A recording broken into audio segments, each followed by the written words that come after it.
If your Nissan Versa keeps dropping your Apple CarPlay connection or won't launch at all, here is how to troubleshoot it. Nearly 80% of connectivity issues stem from simple hardware or software glitches that you can fix in your driveway. Let us break down the diagnostic steps to get your phone talking to your dash again. Start by checking your cable for damage and clearing any debris from your phone's charging port. If hardware is fine, try forgetting the vehicle in your phone settings and toggling Siri to refresh the handshake.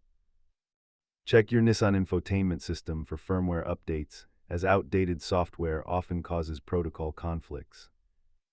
Most issues are quick software fixes, but if the USB port itself is loose, it might require professional service. As you can see, the vast majority of failures are caused by faulty cables rather than the car's actual electronics. For persistent issues, try a hard reset by disconnecting your battery to force the infotainment unit to reboot. Keep a high-quality MFI-certified cable in your car to rule out the most common failure point immediately. Remember, reliability starts with a solid connection, so never underestimate the power of swapping your cable first. If these steps fixed your Versa, hit that like button and subscribe for more Nissan troubleshooting tips.